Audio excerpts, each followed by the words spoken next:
right here that I'm screeching down into. That blue card there. You could say it's the tank with the pipeline that went a couple years ago.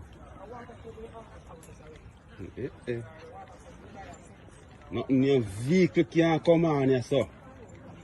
That's a big tractor. That's a big truck. That's a truck. That's a truck. You got a big tractor. Truck will turn over, for sure. Went up. No, it's serious.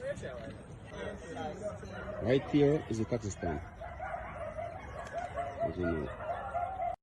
Yeah, so this is not some fireworks that they plan the New Year's or for Jamboree.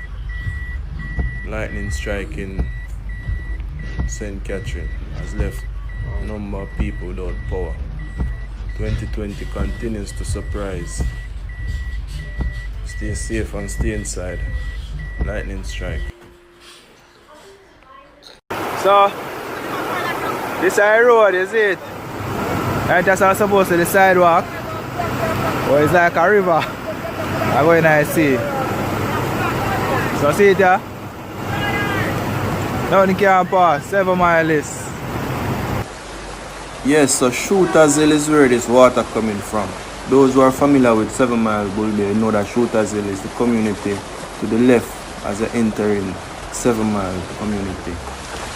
People coming in from St. Thomas are having a really rough time or had a really rough time coming through the water. Even SUVs had to be very careful because it might have washed away to the sea. Bull Bay community is always impacted by floods because of the topography of the area. You know that word is from geography, you know that's how the land slope and the nature of the soil. So tune in for more updates.